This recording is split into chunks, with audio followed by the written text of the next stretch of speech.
Constructing your life is about much more than just building a bank account.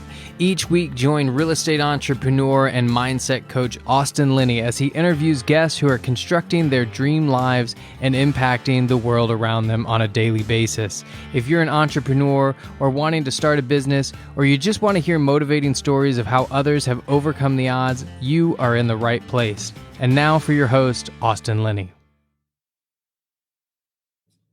Guys, welcome back to Construct Your Life.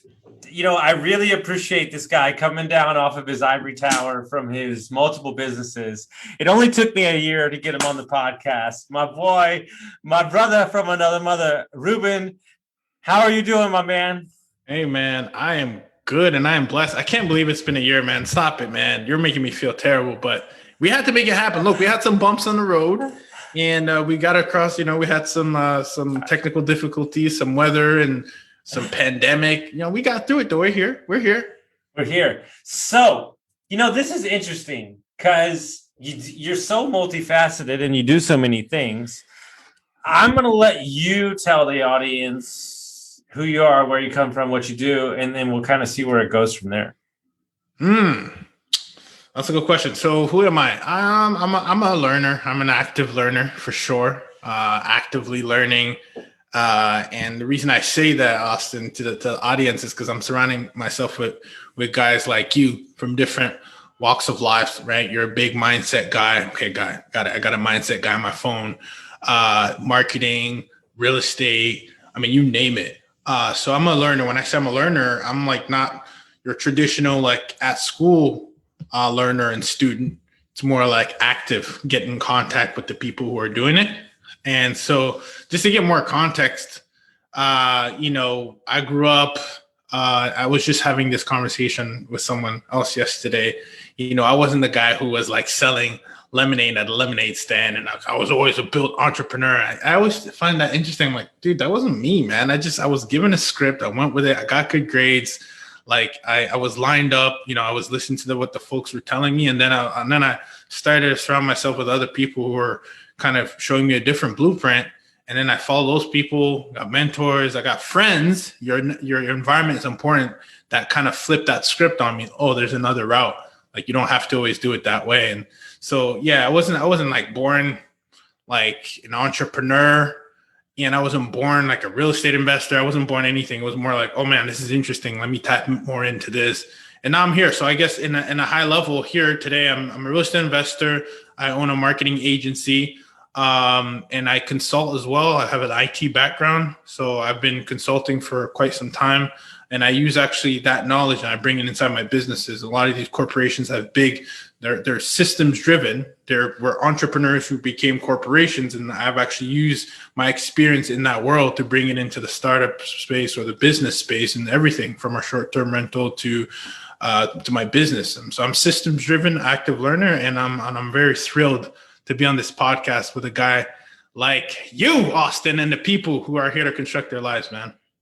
What do you think? See, I'm coming at you from 90 different angles on this one. I'm going to get you raw and fresh in the real. Yeah, let's talk real. Man. What do you think keeps people on that scripted path that they're told? Because let's be honest, the other path, the entrepreneurship, the investor is the harder one for sure.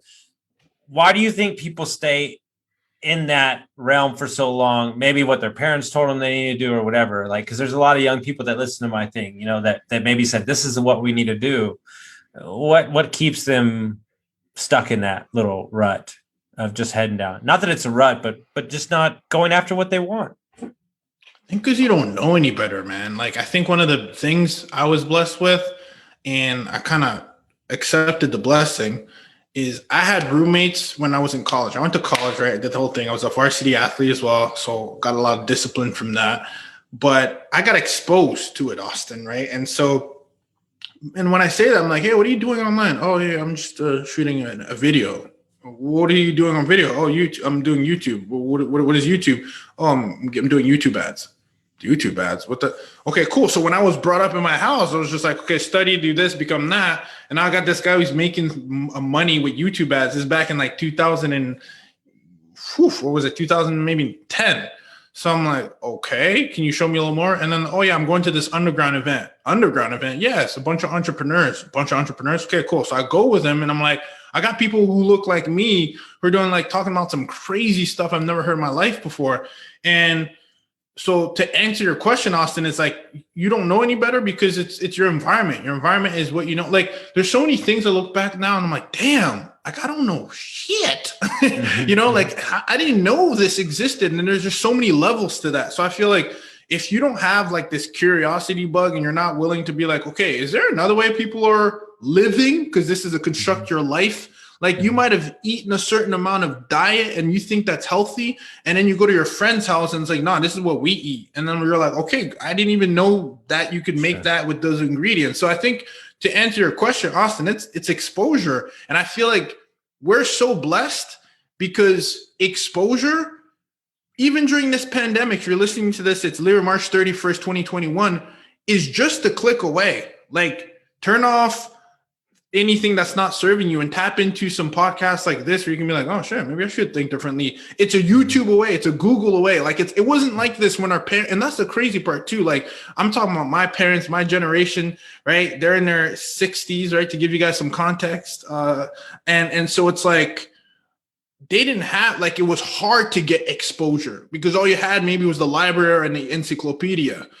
And your people. Now I can be across the world and type in how to invest in real estate on YouTube and be like, God, these guys are doing this stuff. You know what I mean? So that's what it is, Austin. I feel like now if you don't have the curiosity bug and you can't like watch a documentary, get insight, because you got to plant the seed first. It's not going to happen right away. You got to like change your mindset. You got to be aware. And then you go deep down a rabbit hole, which is what I call in my brand experimenting. Yeah. No, I love that. There's so many ways to go with that. But what's interesting is the reason, I touched on 2 points there. The reason they don't is because they're worried about looking bad. Like we've become a society of everything's got to be perfect out of the gate. Like you can't try, you can't do anything. Because I'm letting you know right now, right? There was a report out a while back I read that a millennial has 19 different careers before he's done. And so the question that you have to ask yourself is if you're not curious and you're living in a fixed mindset, it's going to be a sad and lonely world. Because I was listening to Jim Quick the other day and like some other guy, and he was saying that the new currency in the world is not money. It's not anything. It's how fast can you learn something? Yeah. Because that's how fast shit's changing. Like, you know what I'm saying? Like blockchain, NFT. Oh I don't even know what half this stuff is.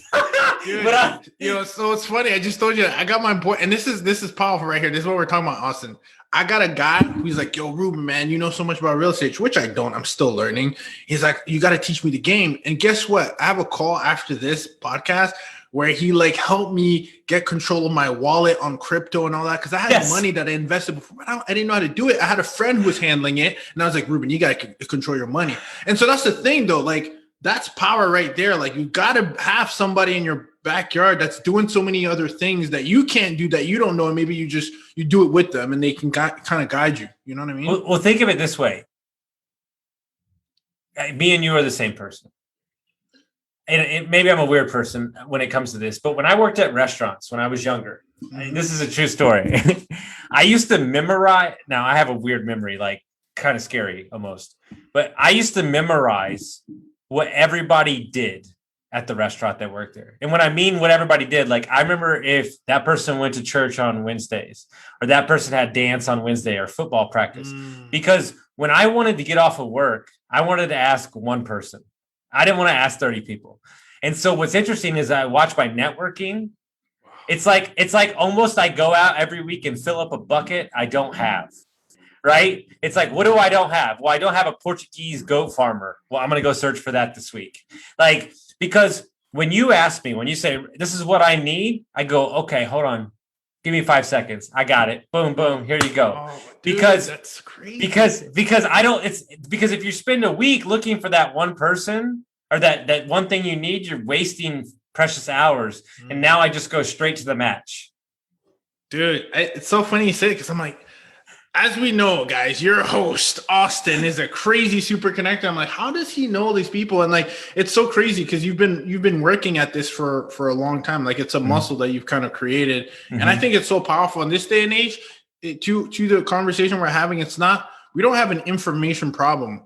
We have a packaging problem of where to, like, there's an influx of information. There's almost too much information. How can you package it? And for you, it kind of goes back to like one of my TEDx talk that I had. It's like, stop asking how can I and start asking who, like who can solve that problem. And if you have that power, like, and I'd love to like flip the script and ask you how you develop this power, man. Cause I think it's powerful. I think it's like, they say who you know, but it's who you know knows you, and who you know that you can refer to then be of value to somebody else, man. That's crazy. Here's my thing. There's two qualities that my mentor believes in and I believe in too. But more importantly, I have this weird thing about me. I hate to be asked. I don't like to be asked to do stuff. And so the less friction, like, it's like this weird thing about me. Maybe it's the rebellion side of me. So like, I just go ahead and like, if you can imagine like me as a high-end bartender and waiter, like I was a fucking G, like I made real money because I would know what the guests needed before they needed it. And I kind of brought that into this world. But here's the deal. True story. My mentor believes this, lives by it. He's like, this has got him ahead.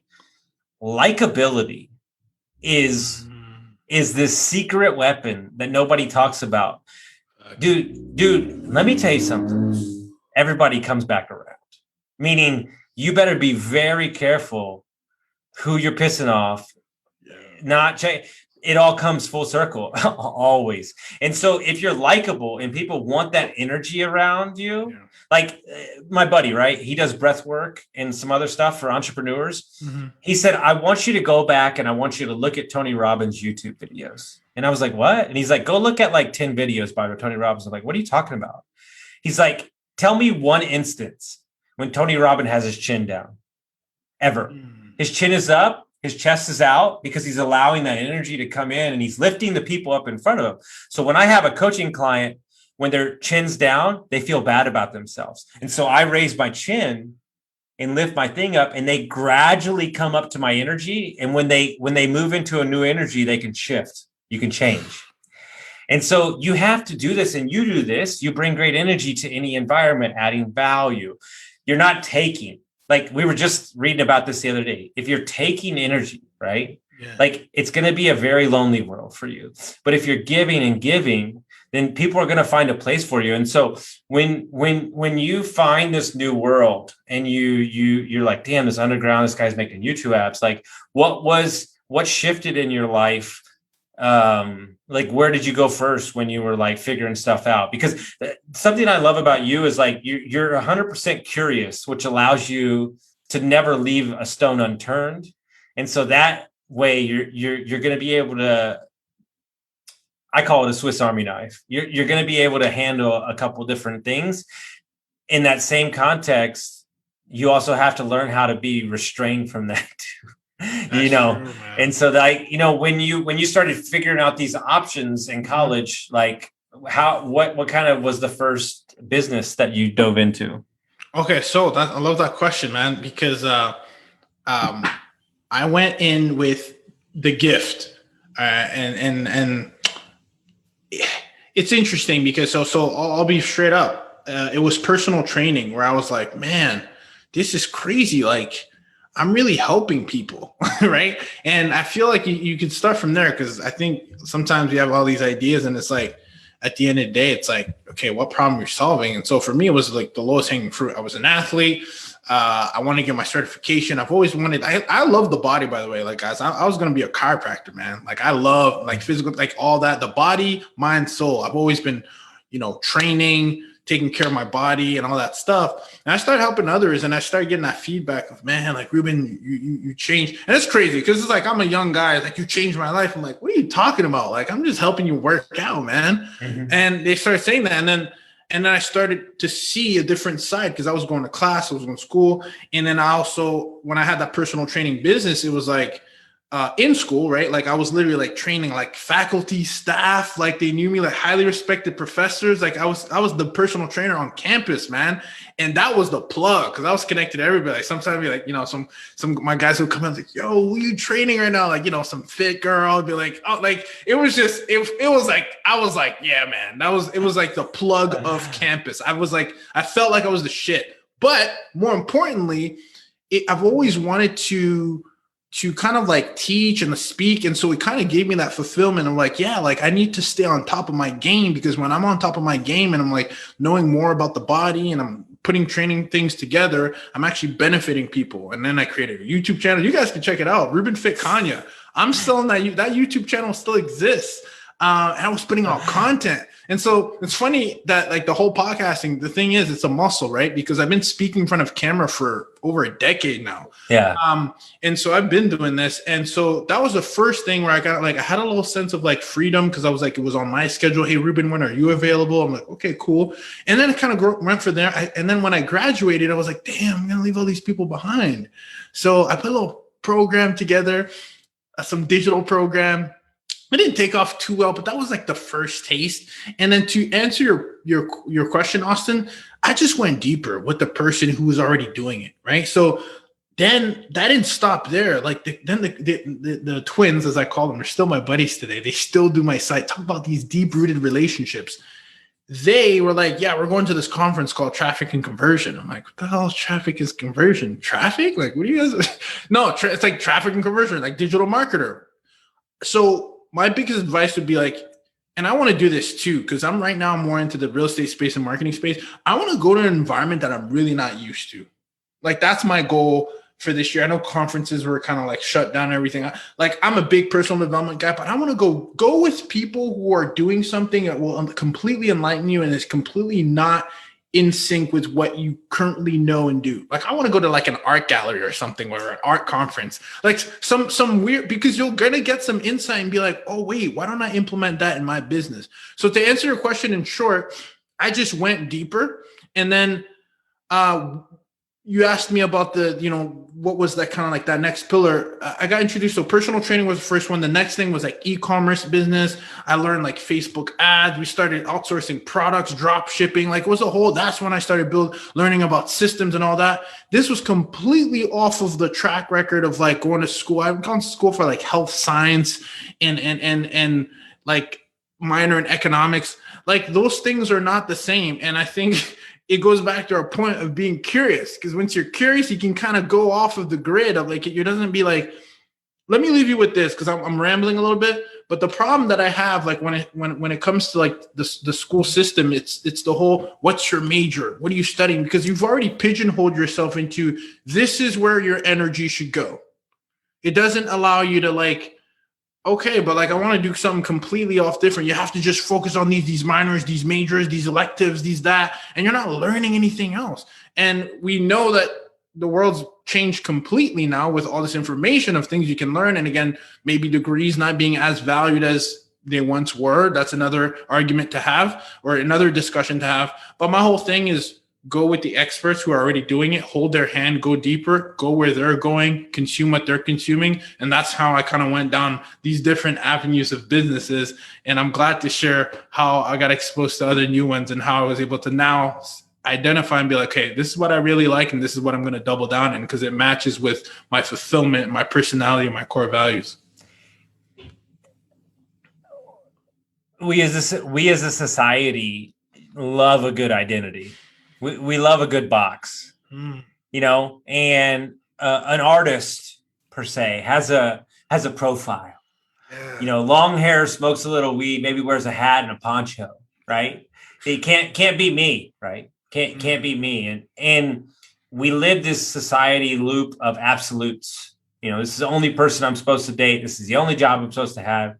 And it pigeonholes you and it takes you away from wonder. From curiosity, right? And let's just say I'm a little bit of a different coach, okay? And so sometimes the personal development space like drives me fucking crazy. Like it feels like development, you said? Yeah, it's like too much. Like it feels like a noose around my neck, right? And so what I do and what I tell my clients to do is read a book called Big Magic. And it's amazing, right? And she's the one that came up with Eat, Pray, Love. And she tells a story. I'm about to blow you away with this. She tells a story. She's in Minnesota. She comes up with this idea of this 1903, gold miner in Argentina that like meets somebody. This was like a real gold mine, and like meets this guy. It was like this random, like off the cuff. She would never know anything about it, right?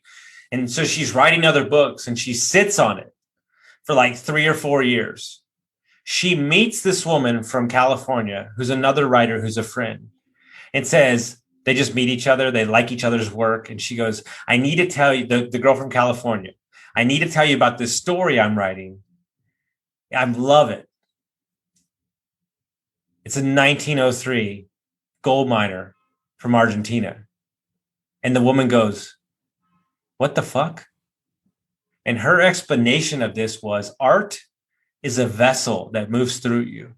Your craft is something, and when you don't use it, it goes to somebody else. And that's the only explanation that she can have. So if you're so pigeonholed, if you let society pigeonhole you of what you would do, you're actually not giving your craft or your art to the world. Yeah. And so like with your curiosity, right? These roads that you go down, you're tapping into aspects of yourself that on the surface might be dead, and you have no idea what you might awaken, and it shifts how you feel, right? And that's where people get so caught up in these identities of like, I'm a real estate investor. Like I've actually we started Brain Dump, the other podcast, because we don't want to talk about real estate. Because exactly. And so like the same thing with the real estate space. The real estate space can be very myopic. Like I love me and you just like business, like in whatever that business is. And so when you're going down and you're pushing farther the personal trainers, dude, I can only imagine you were doing digital videos back when I don't even know what they look like, but man. Some of them are brutal and some of them picked up too. And I was just like, what? And yeah, it was just, and it's so funny, man. Yeah. Check it out, but I'll send him to you. It's hilarious. It's still up there though. Those digital assets still exist, which is beautiful evergreen content. Exactly. So what'd you do next? And so next it was, then it was a combination of the e-commerce business, which I touched on a bit. And I'll tell you one thing about the whole, the reason why I think it's important to literally, I call it experimenting, but really it's just exploring, right? Mm-hmm. So I went into that business, and there's a lot of lessons learned. That business, and I think the lesson learned, I speak about this with my friend all the time, is like businesses and even careers, because you talk about 18 different careers, they can just be stepping stone to the next adventure. Mm-hmm. They don't have to be I think sometimes we go into it like, this is what I got to be for the rest of my life. And I think, obviously sometimes you feel that it's structured that way, but it's just a foundation for the next step. And let me just make this point before I go on to my next point. I've mentored some people who've come out of school because I'm a big part of my alumni, and I like helping the young bucks. And I always tell them, man, they're always like, oh yeah, like, I have this major and this and that. And I always tell them, like, dude, like, what did you learn from this experience? Like, what skill set can you bring from this experience to another place? Because if people like, let's say, even if you worked at like, who knows, McDonald's, it doesn't matter. You learn some customer service, you learn dialogue, you learn communication, you learn something. And so that's what should be, if you're talking resume and you're not talking entrepreneurship, it's like, what experience can you bring to the next job that will also need that experience? If it's customer relations, if it's just retention rate, keeping people in-house. So that's one big thing. And the reason I'm bringing this up is I realized that, in the e-commerce business, so I learned Facebook ads, which is fantastic because I'm launching campaigns tonight, and I had my buddy who does ads. He's like, oh yeah, I remember this stuff. So it kind of gives me that knowledge of awareness too, because when you know things, when you delegate them, you also can't get kind of ripped off as well because you have some form of knowledge. But most importantly, you identify and you're like, I don't really like this, man. Like, I'm behind a computer, like running campaigns, doing fulfillment orders. But I had learned an interesting model, like how to work with virtual assistants. Well, guess what? I work with virtual assistants today. So those are all pieces that I took. But at the same time, I know that I'm not a guy who wants to be behind campaigns no matter how much money we made, right? We had really good months. We didn't exit the way we wanted for that business because we kind of lost interest, which is what happens when they say, do what you're passionate about. That's another conversation that I think we throw around these phrases. It's not don't do what you're passionate about. It's do where there's a demand in the marketplace. That's really important. Also, I sent you that video. You don't chase exactly. Don't it? Thank you, Austin. It comes full circle. You sent me that video and it was powerful. Let me make a note on that. It was like, don't do what you're passionate about, but do what gives you energy. And I was like, damn, Austin, that's so good, bro. It's so good. It's so true. So that's number one. But number two, so let me combine these thoughts together because I'm stacking on a lot here. Get a lot from these experiences. Identify what you actually really like and gives you energy. But then these experiences build some skill sets and some form of knowledge that you can plug into the next journey. Right. And so that's what I did. So I'm like, yeah, this e-commerce thing is not for me. Made some good money. And it wasn't really good money. It was good revenue. It wasn't good profit at the end. I was like, damn, the margins are crazy. But like the margins were not that crazy. Excuse me. The gross was big. It was like, damn, we got like a lot of money coming in. But it was like, oh, shoot, cost of goods sold. Oh, wow. We didn't bring money. Mm-hmm. So another business lesson learned. However, I realized I'm like, I need to be in touch with people. I need to be on things like this. So what do I do next? So then I went into real estate. But that experience allowed me to know what I didn't like. And I think what happens is we don't experiment enough. And sometimes our lives aren't structured or constructed in a way that will allow us to build enough experiences for us to know what we don't like. No, I agree 100%. And what you told me the story, I don't know if it was our first meeting or whatever, but you told me the story about when you got into real estate, you're just like, I'm just going to start filming everything. And it kind of like, it was wild, right? Like you just like, well, I'm just going to tell my journey. Like, I'm not worried about what the content is. And like, I'm going to do a podcast. And like, I'd love for you to tell people that story. Cause I love it. This is probably one of my favorite things that I'm probably the most proud of. And the biggest lesson I would probably like leave on this earth is that little voice inside your head, like that very thing that is telling you, you're not ready, is the very same thing that's going to propel you forward. And so what do I mean by that? Let me give you a little context to that story of what Austin's talking about. So I went to Atlanta. I'm like, let's get started in real estate. At first in real estate, there's a lot of different umbrellas to go through. So I started with a lot of different things. I did wholesaling. I became an agent, got my license, listed homes, sold homes. I'm like, I don't really like the whole agent thing. It doesn't matter if I sell a home for $1 million. I don't want to be just, hey, did you get the deal? Like, it's just not my thing. Like, there's a lot of good things from it, but like, I wouldn't want to be $1 million like kind of agents that you see. It's just still it's not my thing. But guess what? I tried it. Right. Yeah. I had a listing. I've done it. So again, I got experience. Now going back to I'll get to the podcasting thing in a bit, but I think there's another pillar in there. So I started when I wasn't ready, and I put something up. I on Bigger Pockets. I'm like I said, realtor for the investor. Here's the thing. Most people think that, oh man, but in order for me to do something, in order for me to help someone, I need to have experience, right? That's bullshit. You just need to find a way to add value to them. And the thing is, most people think that someone's going to ask you, like this might happen on $1 million home or something like that. Like, have you ever sold other homes like mine? And even then, there's a workaround for that. Like, that's nothing. So in all the people that I helped, I said realtor for the investor. I didn't own a piece of real estate at all. And I'm calling myself the realtor for the investor. But guess what? Now I'm working with investors and I'm learning from them. Never did this ever happen where they stopped the car and be like, hold on. How many pieces of real estate do you own? Never. And you think that, right? You go into life, you're like, oh man, like what if they ask me this, or what if no one cares? So I decided to launch a podcast, right? And this is what you were saying, Austin.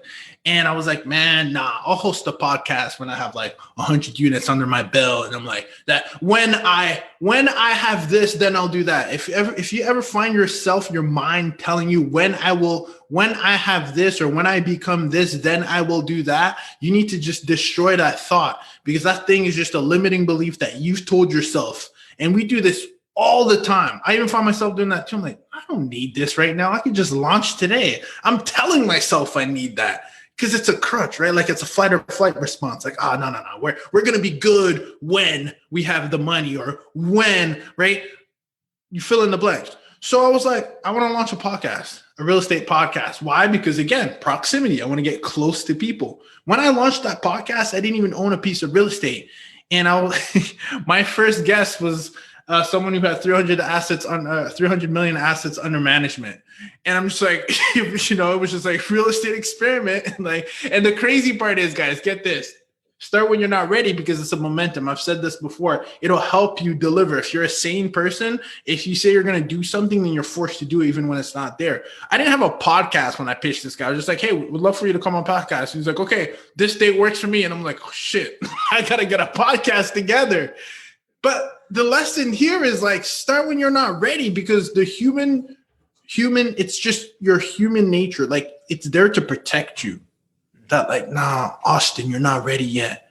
Austin, no, when you're more secure. It's meant to protect you. Your brain is a protecting mechanism. So any challenge is seen as something that is not going to protect you. It's different.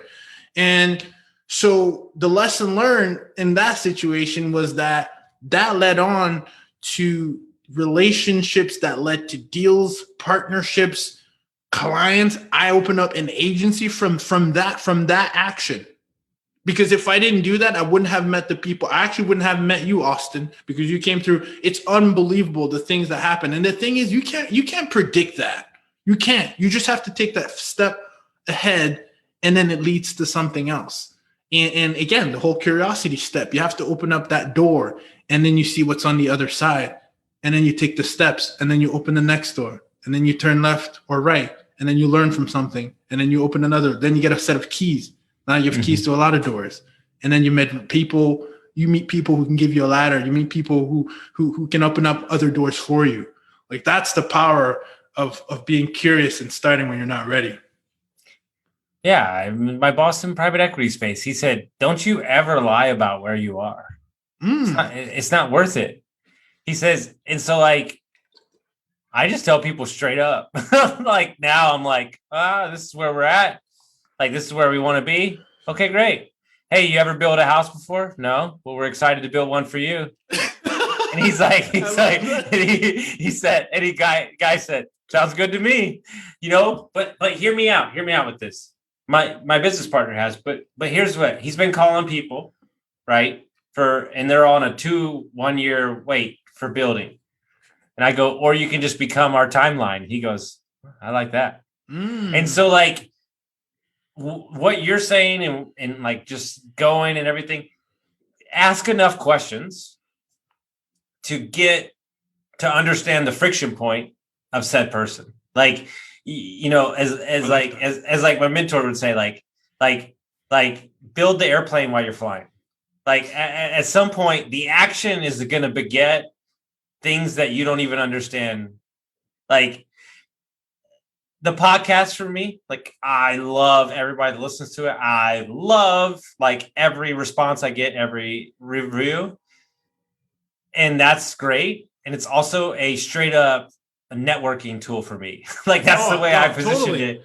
Totally. And so like, it's like, I look at it and I go, it's been a year next Tuesday. And we've had, 320, conversations with venture capitalist guy and real estate dudes. And like, how long would it have taken me to amass this big of an audience? And that's why I love that you're like, hey, I'm just going to film it. I'm going to figure it out. And like, here's what's wild is like through like getting that guy on, you didn't even have podcasts. Now you run a podcast agency, which is hilarious on so many levels. It's not like you went to school for it. No, it is hilarious, right? And yeah, man, I think that's powerful. And I think the whole thing, I mean, you guys can check my Instagram, the Real Estate Experiment, and you can scroll all the way down and check my first post when I was like, hey guys, I'm going to start documenting my journey. And you're gonna have to scroll down a long time because I've been doing this, consistently for quite some time, just documenting every day, right? Like we're gonna make sure that we get this. That I'm on the podcast right now with my man Austin. Boom, documented. It's in the books, right? So, but no, it's kind of it's interesting because you don't really know what what awaits. I think you set some goals, but some things you can't plan. And I think along those goals that you set, some opportunities will arise. And if you're open-minded and you're open for, like, if you're malleable, flexible, and you're open, like, you have to see these opportunities you won't see if you're not open to it, right? I think that's the most important. Yeah, because at the end of the day, the no, or the calamity, or the loss of a investment, or the loss of a business, what you don't understand in the big picture scheme, actually moved everything out of the way so you would be available for the opportunity that is available. So Austin, go ahead. No, Austin, I want to make sure this didn't slip through the cracks. So you said a really important thing about honesty, and I really want to touch on that for a second, man. Like, it's so cool and so refreshing when you, like, if I see a guy like me or a gal like me who says I've never done this before, but I'm willing to do it for you, guess what? I see a little bit of myself, and there's a lot of people who have done that. And so that's so important what you just said, echoing that. Be honest. I think a lot of us now feel a little bit like, man, this guy's got 100 units. This guy's, it's getting a little crazy that you're like, you might add a zero on your shit. For what? And now that guy that could have helped you, or gal, is actually not going to help you because they don't even see a little bit of themselves in there. Anybody who's done something great started from scratch, and it was pretty scrappy in the beginning. So you're actually, by being vulnerable, you're giving yourself an opportunity for someone to lend out their hand and help you. And that's a good reminder, because sometimes we, in this space, you know how it can be. You try to be a little bigger than you really are, which means you might miss an opportunity, or you might miss the opportunity for somebody to help you. So I really appreciated you saying that, man. It's not on you to determine why that person will help you. People make up stories. Well, he's not going to help me. How fuck you know if a dude that has 10,000 units wasn't, he didn't know Sam Walton, and Sam Walton was like, hey bro, here's how it's going to go. And I'm just, because I'm reading this book right now, it popped in my head. But what I'm saying is, like, it's not on you for determine why the mentor is going to help you. It's not. Like, here's what I love to do. Really fuck with them. That's my favorite thing to do. I'll get a DM from like a fucking 18-year-old or 19-year-old. They're like, dude, love the podcast, love the content. I'll fucking call them on Instagram, and they're like, oh, like we didn't even like know you were gonna respond. I'm like, no, bro, I'm calling you right now. I'm like in Florida, driving through Florida, and he's like, you're fucking talking to me right now, and I'm like, yeah, dude. Like, what can I do, man? Let's fucking go. And like, because I think about it, right? How much that would make me fucking jazzed up, bro. Dude, I love that. Hey, man, that's one of my motivations. Like, this is why I really resonate with Gary, because he has that raw, like, he's not like a bigger than himself. And for me, I know, like, I've gone to these places and I understand like the proximity thing, like shaking someone's hand and being like, yo, and I want to be that. Like, I want to be accessible. I want to be like, you know what's interesting? I had a coach tell me, and this is fucking wild, bro. And I don't think about it enough, and I should. You know what's fucking crazy, bro, with all the content me and you are putting out? I'm fucking 38 right now.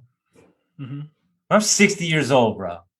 And I'm walking down the street in like Denver, and like some fucking dude runs up to me across the street and is like, motherfucker, I was high on some fucking crazy ass shit, down on my luck, and I saw your YouTube videos, I binged all your podcasts, and you changed my life. Bro, I'll fucking break down right there. And like, that's where I go when I'm like, I don't want to. I'm like, dude, if it catches one person, because here's what I can control.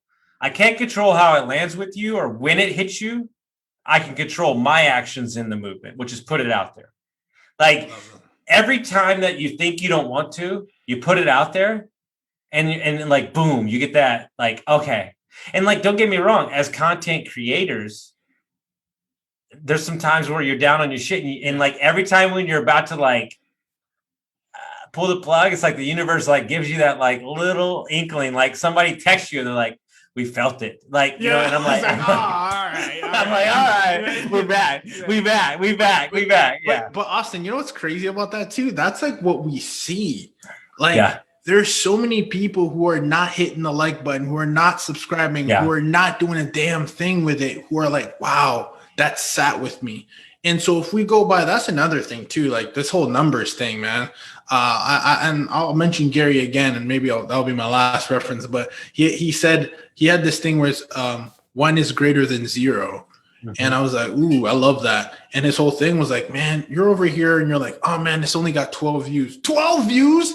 My first meetup had 0 people. Then when it started getting spit out his water. Then when I started getting traction, it was like 6, 8, 12. That's 12 people, man. That, you know how insane that is? Like, we take that shit for granted. Yeah. 8 people? You know what's interesting? Life? 12? You know what's interesting? Be careful that the life that you dreamed of, you're not currently living. Oh, can you unwrap that, man? Be careful that the life that you longed for and dreamed of, you're not currently living. We're always on to the next thing. Tell me how excited you would have been before you started that meetup if 8 people would have shown up. You've been like, this shit is the tits. Yeah. I'm like, shit, I didn't make it. and then you get to the 8 and you're like, this is fucking terrible. Because I'm guilty. So I just learned this. It's called hedonic adaptation. You probably know this because you're in this space. And we need to be very careful. Like, I have a gratitude list right now. Like, I have a roof over my head. I got a mic. I got a light. I got a ring light, y'all. Because, you know, my dark skin shit. If I don't have this out here, man, you might not be able to see me. So I got to stay lit. So not everybody has that. I got water. You and I keep drinking water. We're in the top percentile, man. This is wild. Yeah. Like, we are, like, seriously, like, last episode we couldn't do because you didn't have any heat. Yeah. Or water. That's a real thing, man. And so what happens is, but yeah, we get used to that. On to the next one. And who was I having this conversation with? I think it was my fiance, man. I was like, man, like this, I think it's like a balance between like being like wanting more and being like ambitious, but being extremely present and being like, yo, we made it like a long way. Like but like every little thing, like I'm talking about like your phone, I'm talking about your family, I'm talking about food. Like I got dinner like that's being made right now. I got the people in my life. Yeah. I got a team, like you got a coach like Austin, like just these little things. You should write them down. I mean, you probably have a lot of great ways you're helping your community, but I just feel like that's a thing where we're so ungrateful for this because I think it's the instant gratification thing. I talked about Googling and YouTubing things really quickly, so we're so used to getting things so quickly, man. Well, you know what's interesting? I did a rant. I recorded a rant today. Yeah. Motherfuckers, I'm about to get lit. I done like fucking 10 podcasts. Oh, shit, you done got motherfuckers are walking around like they ain't gonna die. Like, what the fuck are you doing? Yeah. And you're bitching because dude, motherfuckers during COVID after like 4 months were bitching because they watched all the Netflix movies. Go like, dude, let me tell you something. Work. I'll give you what I told my fucking first client this week at 6 a.m. Motherfuckers finishing up entrepreneur school. He got like 4 assignments left, like 2 weeks. I was like, how old are you? He's like, I'm 23. I was like, oh yeah. And you were an alcoholic and a drug addict and now you're sober and over here bitching about your fucking school assignments. I was like, drink a motherfucking bang. I was like, 12 cups of coffee and let's knock this shit the fuck out and move on with our day. And he was like, damn, dude. I'm like, you acted like you're 70 years old and you need to go to bed. Like, pull it together, dude. Yeah. And sometimes the thought of what could be keeps us from being. Oh, so well said, Austin. And I just made it up right in the middle. So what's interesting is that, look, the relentless, aggressive pursuit of action and 12 Zoom calls a day and podcasts is not for everybody. But I promise you, if you push yourself just a little bit harder and you work on that side business or you do something that you're scared of, you know, there's a story, Lewis Howell tells it very clearly. He was very shy with women and he wasn't a good dancer. His motherfucker's like 6'5", and he started taking salsa lessons and he wound up like going to the best salsa club. Like he flew to Rio de Janeiro, like the fucking salsa capital of the world. And he's like, yeah, he's like 6 foot white guy out with like this Colombia's just fucking cutting shit up. And then he's like, went down and he started dancing with like the best dancer there. And guess what? Like, he has no fear anymore. And like, he took his fear, like the one thing that was holding him back, and he looked it in the face and he shook that son of a bitch and he said, fuck you, I'm going to conquer you. And every time you do that, every time you push back something, you level up. And so but we're not doing that in society because we love comfort. Like, we've created this comfort. I'm so glad you touched back on this, because I remember you said it earlier and I wanted to touch on it. I think there's a really good quote I saw out there, and I'm probably not going to be able to paraphrase it or quote it the best way, but it was something along the lines of, people are afraid to get started because they're afraid of being seen not being good at something. Right? Like people want to just be like that overnight success, like that. They want to skip the process part, and they don't want to seem struggling. Like, hey bro, how's that first deal going? Hey man, like it's still going. That's part of that process, like that learning process of like failing. And I think part of it is because it's kind of a combination of what we've been talking about. We see so much people winning of the end product that it puts that pressure of like, shit, like I don't want to lose right now because I don't want to be a loser.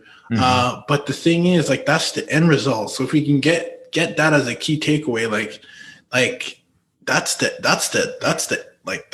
destination that you're seeing from a lot of people who took years. And that's what I want to get to, because I think like sometimes, like, even like, oh man, I've met some young cats, man, who are like really crushing it, and it's like, fuck. It's like, bro, like, damn, bro, you making me look bad out here, cuz you're like 19 and shit. You got 3 fucking big ass companies, like whatever it is, it's all relative, right? Like it's really all relative. You look at McDonald's, dude, homeboy started at 54. Like, you look at, there's just a lot. So don't put that pressure on yourself and then try to compare yourself, because that's just, you're gonna go down a bad rabbit hole and you're gonna want it fast.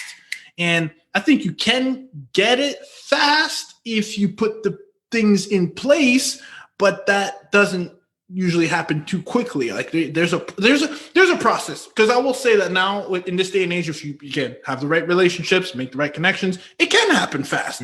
But you got to put in that work. You got to be like the awesome, like, okay, this guy does this guy does that, this guy does that. Okay, let me add value. Like, you got to overdo the work, and then it can happen fast for you, but you still gonna have to fail. You're still gonna have to say, I don't know. You're still gonna be like, look like an idiot sometimes.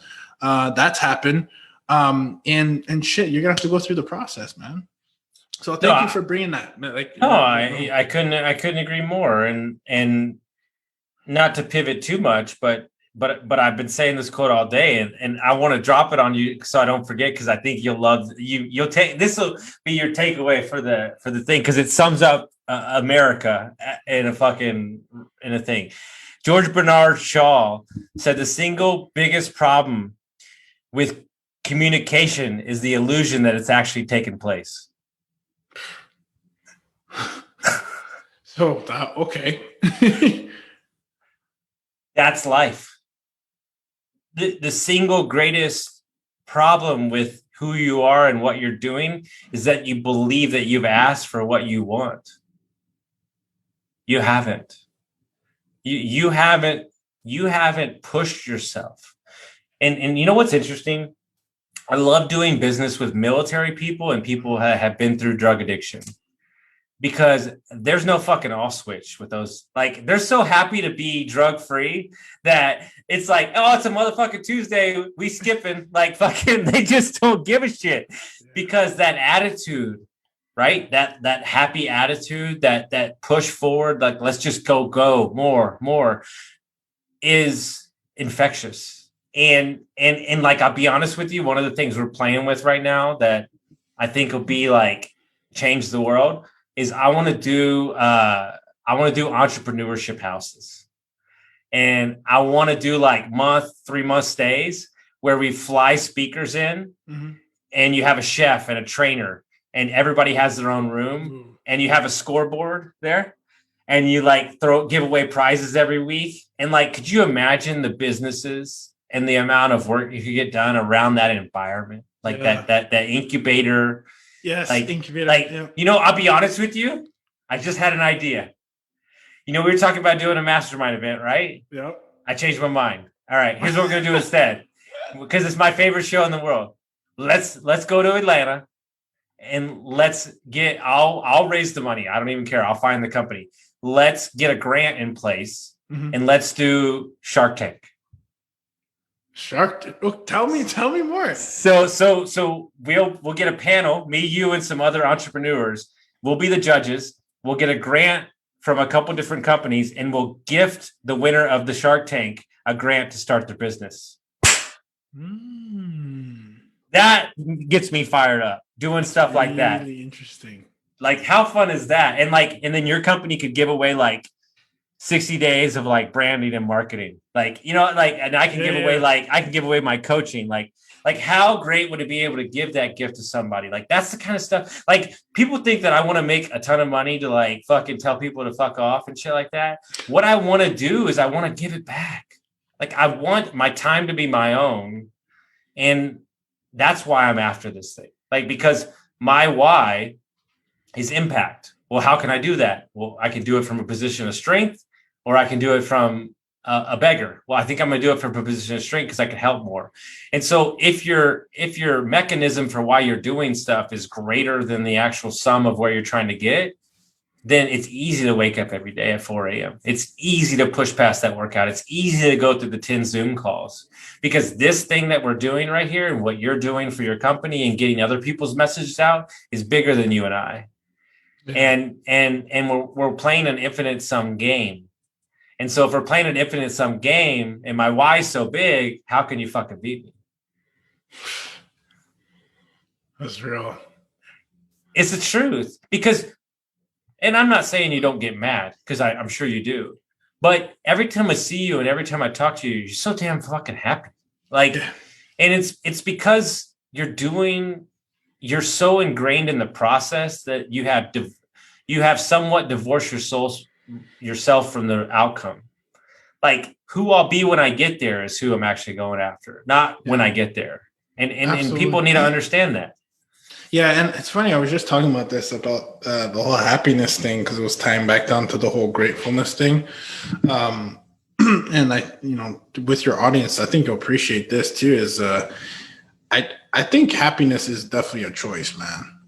And we're not really. I think you may have given me the book. Like, there was a happiness book. I forgot who wrote it. I think we were talking about this, man. But it was. You have to make a choice to be happy, like in the process. And I think that starts with if you start writing down and kind of going back to the exercise of like what you're grateful for, it's hard to be frustrated and upset when you're writing on that list. Just try it.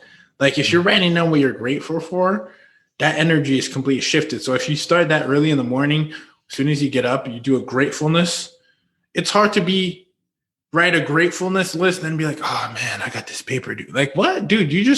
You're grateful for just everything. You're sleeping. Like, some people can't sleep. Like, there's so many little things you need to be grateful for. It's like, when you stub your toe and it's like, all of a sudden you're like, God damn, I didn't know I used my toe this much. Like, just think about that for a second, from a breathing level, from a functional level, from like life is really a miracle. So I think if you put things into perspective, because people are going to say, yeah, but that's obvious, right? Like, there's always levels of, if you're in a position, even breathing, right? Like, that's something to be grateful of. And I know that kind of sounds like some people are like, okay, all right, you got it, Ruben. Like, come on, bro. Like, but not really. Like, if you really start practicing that, I think you can kind of just take a deep breath, realize where you're at, and be like, yo, like, you kind of like what you said. Like, we're not gonna live forever, man. Well, it's a simple word. I'm a word ninja, and I catch people as my favorite thing to do. I could be across the room, and I'm like, don't do that. Instead of saying I have to, say I get to. I get to be on this call. I get to help people. It's just that little shift, but it kind of gives you what you need. So if people want to find out more about what your company does, they want to find out more about how to follow your journey in the podcast, how would they do that? Hey, man, hit me up on the Instagram. Shoot me a DM. I actually do respond. And, of course, it's called The Real Estate Experiment. And then for my company, we help podcasters who are thought leaders or who are aspiring, even if it's your first podcast, we'll help you, right? It's kind of like mine. We help them kind of repurpose their podcast so that they can tell the story of their guests and even their brand on multiple platforms. And again, I was going to say this earlier. We do this because I genuinely believe wherever you are in the world, if you're trying to get into a career, a business, a new industry, if you start a podcast, you can literally get access to people that you could really, there's no other way. Like telling somebody to come on your show is a flattering thing. So if you haven't already started your podcast, it doesn't matter how many episodes you're shooting per year, per month, or, you don't have to be like Austin, that you're just crushing it in the industry when it comes to podcasting, but use it as a mechanism to network and to learn and to interview people for free. So that's what we do, and we can help you with that. That's it. Investedtalent.com. And then to your listeners, to whoever's listening, we'll make sure if you email us in or you reach out to us and you put in Construct Your Life, we'll make sure we take care of you, cut that onboarding fee in half for you. How about that, Austin? I love it. That's what always coming with the value. You know what's interesting? I was talking to a buddy the other day who was asking about podcasts. This is how crazy podcasting's got. He's a landman. Do you even know what that is? I don't. Okay, it's a Texas thing where they go around and they lease land out for oil rigs and natural gas drilling. Okay. He was like, they're in the car for hours driving through Texas, and there's like a bunch of landman podcasts. So it's like telling stories and stuff. So like, dude, you can start a podcast about anything, man. You just get on there and talk, share your story. Somebody's listening. Doesn't matter if it's one. Doesn't matter if it's 1, 2, 3. It doesn't matter. So, guys, if I got to do this right. Hold on. Ruben's always coaching me. I gotta do this outro right this time. Guys, if you like this episode, make sure you rate us and review us. We really appreciate all the reviews that you have. And if you haven't clicked on the subscribe button, make sure that you click on the subscribe button, please. We really would appreciate that. Thank you so much. It's the first time I ever. Austin. It's the first time I ever did that. I'm so happy you did that, guys. Go and show Austin some love because this guy's crushing it. And the reason he's doing this is I always say you got to leave with a call to action. Lead the people, man. Hey, man, Austin deserves all the love. Listen, stop right now. It takes 2 seconds. If you've been listening to this podcast, go and help the brother out. He is crushing it on his very own podcast. We're at 84. I need to get over 100. Come on. Oh, let's get it, man. Drop it. Yeah. So here's how great this interview is. I'm releasing this on Facebook tonight. People need to hear it. I don't care. So at the end of the day, we could do this a million times over. But guys, make sure you send this podcast to a friend, and we appreciate y'all for listening. Appreciate you for having me.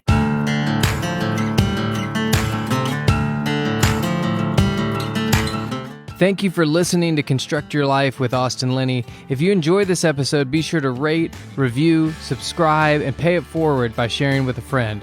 Most importantly, take this opportunity to start constructing your life by taking immediate action on what you learned. For show notes, resources, and more information on one-on-one coaching with Austin, visit constructyourlifepodcast.com.